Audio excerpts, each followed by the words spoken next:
All right. Hello, everybody. As you can see, we're looking over this delicious website. We have a fun little live podcast here. It's always fun to be able to get these in. Today, we are with Lauren from Nort Port. She's the creator of Nort Port, the cheese ball company. I met her during a recent trail in downtown Bethlehem, and this was just there was so much going on here. It was just interesting, and the fact that she's local was interesting as well. And I wanted to find out more about this. So, without further ado, Lauren, hello and welcome. Let's get this out of here for a second. How are you doing? I'm good. How are you? Great. I love how this stuff works. Like I was upstairs at Plants Plus Vintage on Main Street for, downtown Bethlehem Trail. And you were in there, giving away samples and selling Nort Port products. And we're just like, hey, this would work out. We should connect one day. And here we are. So thank you so much for coming on. I appreciate it. Sure. Thanks for the opportunity. So tell us a little bit about yourself to begin as a business owner. Like how long? Well, let's start a little bit before that. Are you from the Lehigh Valley originally, or? I am. So I was born and raised in Whitehall, Pennsylvania. So yes, from the Valley.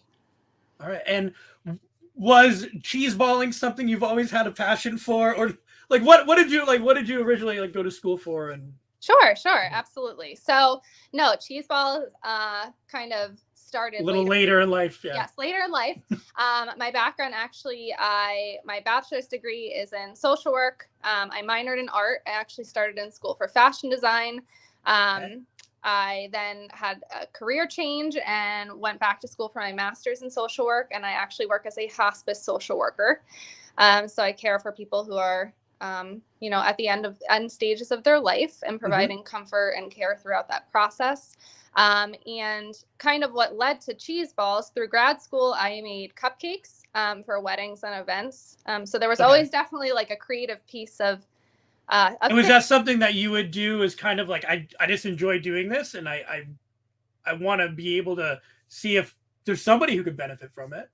Sort of kind like crafty. Yeah, the cupcake thing kind of started as a side job throughout grad school. I was working at Lehigh Valley Hospital as a medical case manager, but I kind of still wanted a creative outlet. So that's kind of how cupcakes came to be. And then really the cheese ball started. It's interesting. I was going to go back to school for my PhD in social work with my goal to teach, college level education. And COVID happened.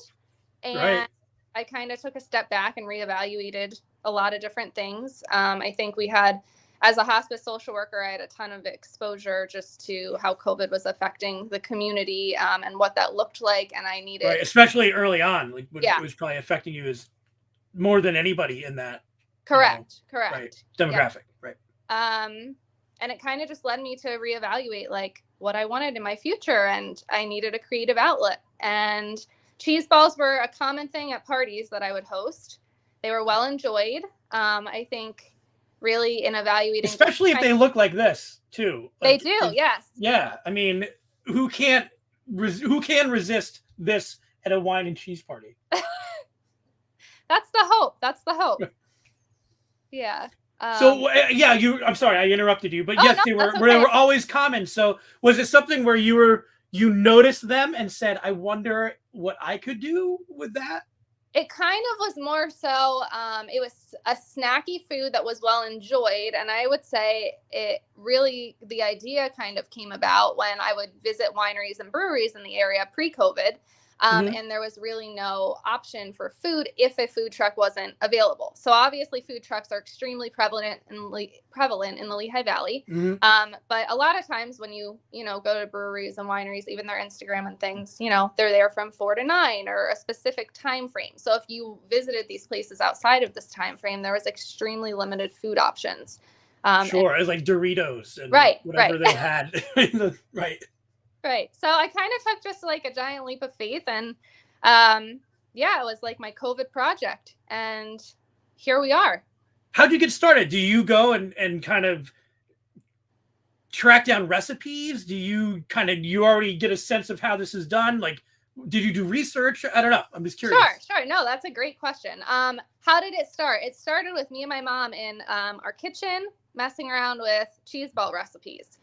So I think within the last over a year, I can say that every cheese ball has a base of cream cheese. So that's one thing that's consistent throughout all of them. Okay. You look on my website, I make a variety from sweet to savory.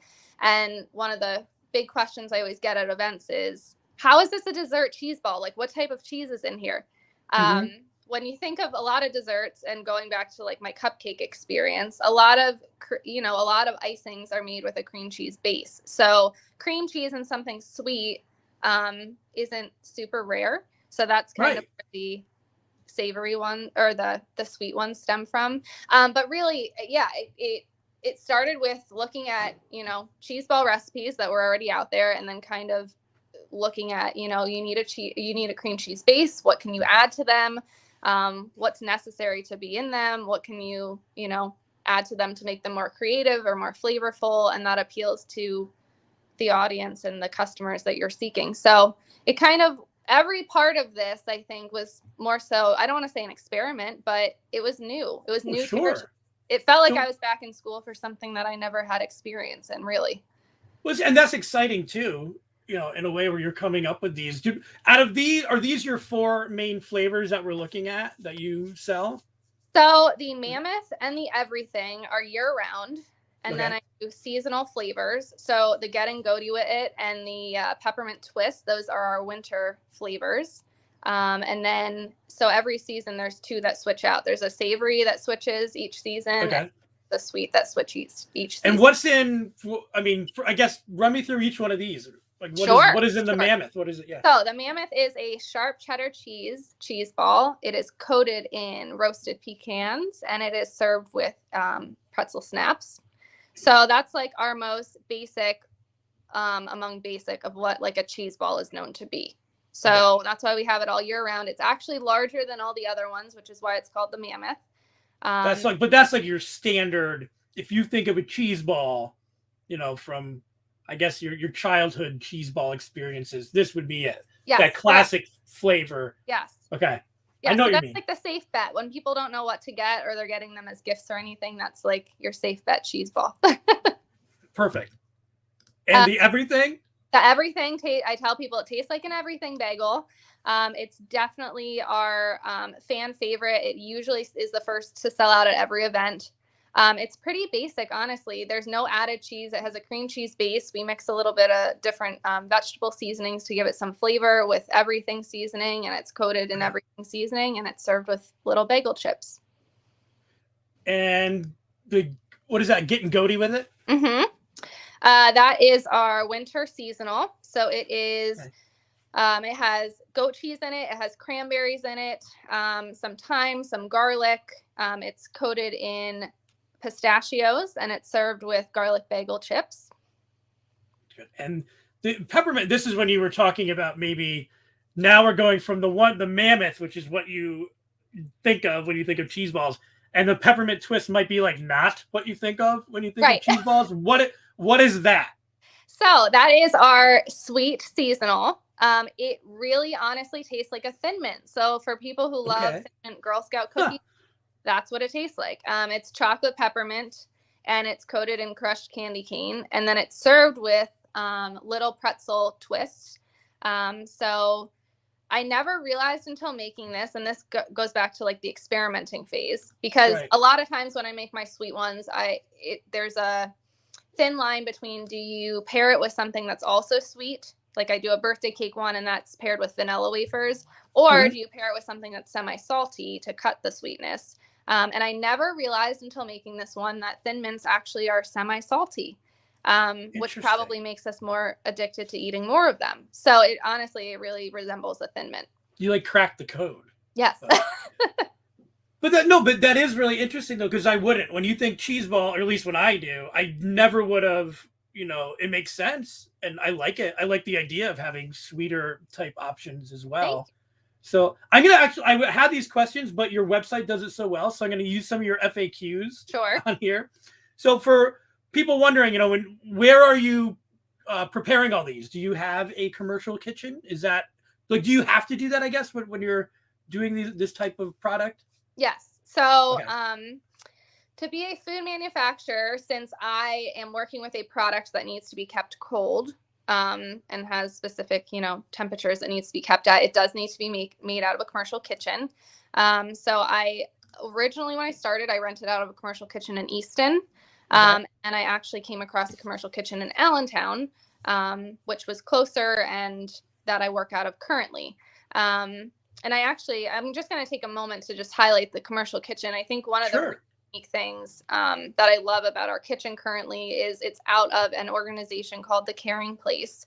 It's owned by a social worker, which is near and dear to my heart. So we connected very early on. But she does a ton of programs through the Allentown community. COVID-19 has affected a lot of them.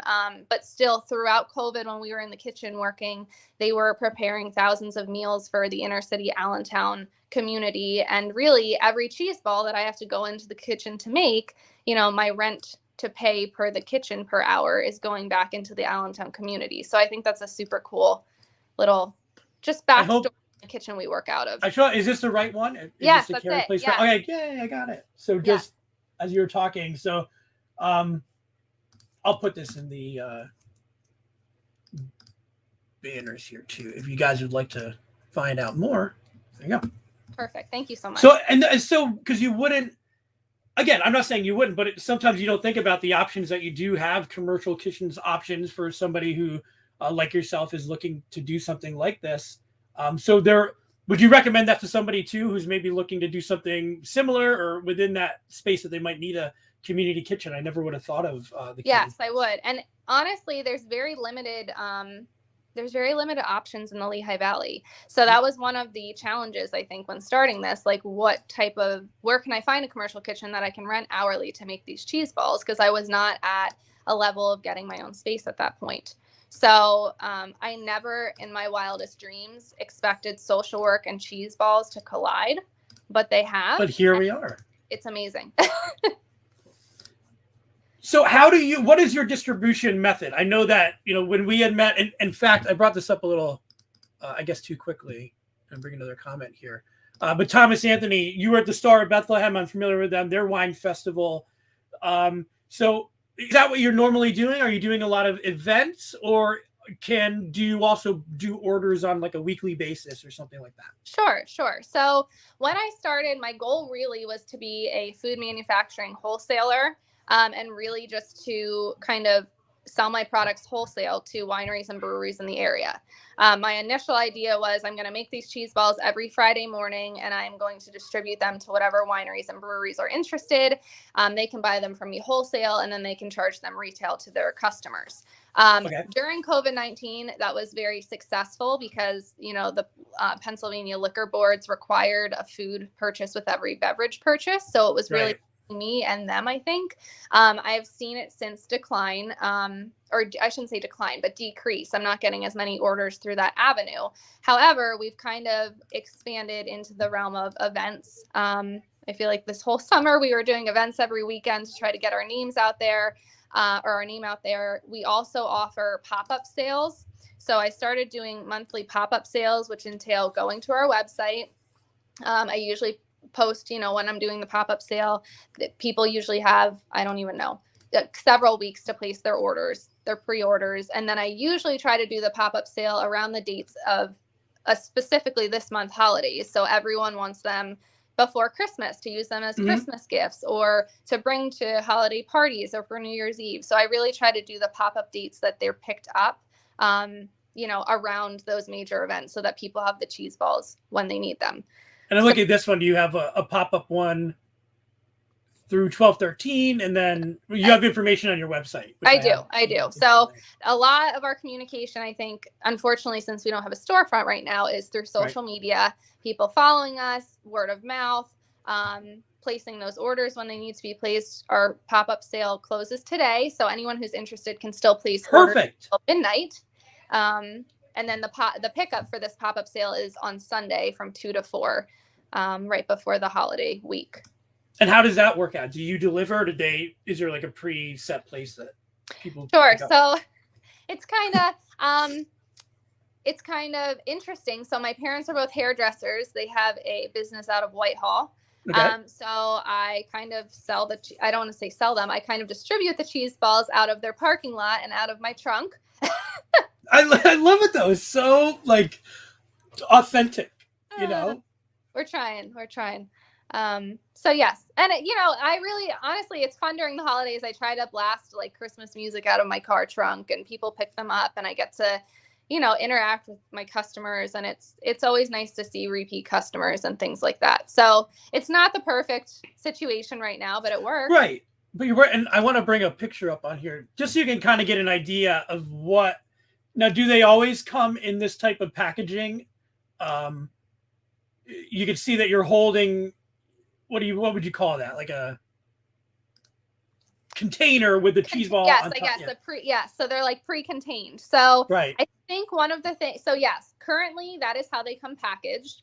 Our 2022 goal right now is that's what we're working on currently. So, and I can get into that a little bit later. But yes, they all come. I think what makes our product kind of unique right now is that it's a cheese ball, but it's also paired with this cracker, and it has a wooden spoon in it. So you can literally eat it like on the go if you want. You can throw it in your bag and bring it to a party. You can give it as a gift. For breweries and wineries, you don't. It's like an on-the-go cheese ball is just like, it's decadent, It's something you never thought you would need or have the opportunity to have. But if you have that container where you can easily, and then like, again, I'm gonna bring this up. You have all the pretzels in the bottom there and the cheese ball on top, and then you're able to, like you said, have the wooden spoon. Perfect festival walking around, sampler. Thank you. Is that your design, or is that something that you've seen other?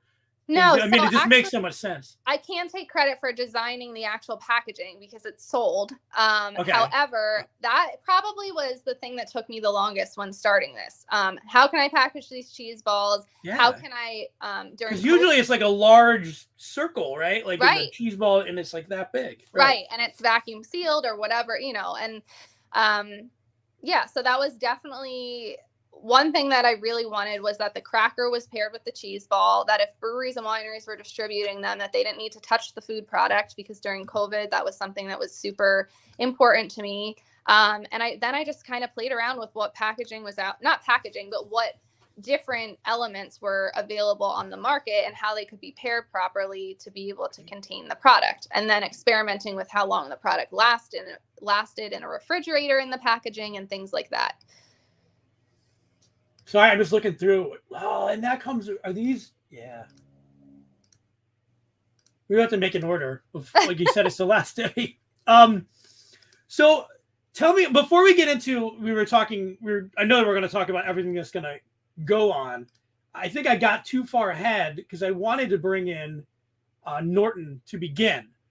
So can you tell us a little bit about Norton himself, and is he allowed to eat cheese balls? I don't know. I know dogs can't eat grapes and chocolate. So I can tell you a little bit about Norton. So he is my rescued Labradoodle. He's almost 3 years old. He is at doggy daycare today because I didn't want him to interrupt our podcast.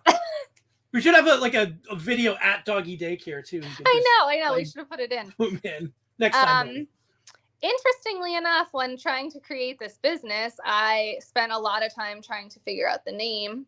And a lot of times when you're talking about cheese, things can become very cheesy or corny. Yeah. And it's really hard to come up with a clever name that just works with cheese. Coincidentally, so Norton has many nicknames. So I call him Nort, then I call him Porter. Sometimes I call him Norty Port or Nort Port. And port is very associated with port wine cheese. Right. So it kind of worked. So he's our the little mascot kind of. He is in many details of my website and just the packaging of our products. There's a little Norton sticker on the top because who doesn't love a dog? And right. It's just a conversation starter. Well, and it doesn't come off, like you said, cheesy. Like it does have that more astute kind of a vibe to it, especially if you're going to be doing, these at different types of pairings and stuff. So it's not just, the restaurants themselves buying these, I guess, in bulk, but it is, people who just want to try something new or just having smaller parties as well. Correct? Correct. And what do we have? Again, I'm going to assume as we get out of the winter and into the spring, you're going to have different types of recipes coming up. Like, what are you looking forward to doing or accomplishing in 2022? Absolutely. So currently we have 4 different cheese balls for every season. So 2021, we finally got all of our 4 seasonals for every season. So that was definitely a goal of mine, because then, we can build on from there. And I'm looking at, he said the taco one with Fritos is my favorite. He said. Yeah, so the taco Thanks, one, Thomas. big seller. So spring is a taco cheese ball. It comes with Fritos. It's gluten-free. It's one of the only ones that are gluten-free. And then my savory one is some more of what? So anyone who knows the Sandlot gets that. But it's a s'mores cheese ball, and it is paired with graham cracker pretzels. And are you looking to kind of, I mean, we talked about how, you work closely with your parents and you have a commercial kitchen and you're kind of doing some of the stuff on the fly. Are you looking to see where your business can go? Is that something that you're open to? I am. So and I apologize, George. You asked me what the goals were, and I went off. No, it's okay. No, it's fun. No, that's part of the goals, right? More flavors. One of our goals this year is my hope is to come up with a Valentine's Day cheese ball that can be a really good pairing with wine, that can be offered in some of the little local wineries. So that's our hope to do that. My focus really in 2022 is packaging. And I don't want to put too much out there, but we are trying to really extend our shelf life. So right now I usually tell people the cheese balls are good for around 2 to 2.5 weeks. Is that refrigerated? Do you need to refrigerate them? Yeah. Mm-hmm. However, my goal is at least a month to a month and a half.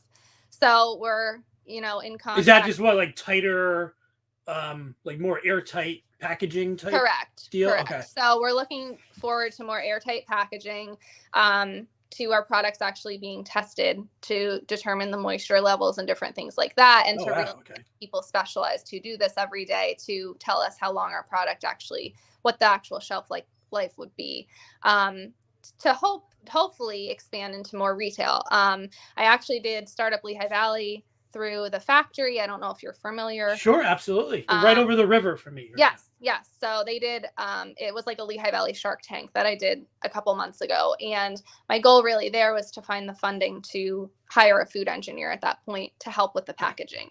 So my goal then would be to kind of grow and expand. If they have a longer shelf life, I think it's going to appeal more to breweries and wineries to want to get them because they can stay in the refrigerator for much longer than if it's only, doing weekly orders, and to be able to expand into some other avenues that we're hoping to expand into. It's such like a fun festival idea too, like to have to go up and get that cheese ball because it comes with everything. I mean, I know you know this, you did it, but just to be able to go and then sit with everybody because it's like a sharing type food as well, that you don't have to come back with all of this stuff when we go to different places. There's so much to carry. So. Yes, that was our goal. So yeah, that's the hope. All right. Well, I want to make sure everyone can check out the website one more time. Oops, wrong button. And so you can still place orders on here. And again, you have your pop-up sale going through today at midnight. So get those orders in. Lauren, thank you so much. It was a pleasure to meet you. I'm glad that we exchanged business cards so that we can pop on here. Yeah, I'm so happy to get the word out. And as we get into the spring or things that you're doing, please be sure to let us know. We're going to be going live at a bunch of different places, so we'd love to jump in if we're available. So okay, that would be awesome. Thank you. All right, Lauren, owner of Nort Port. Visit nortport.com. Stay on the line here for a little bit, but everybody else, thank you for visiting with us on a early week this week. Thanks, everybody. We'll talk to you soon.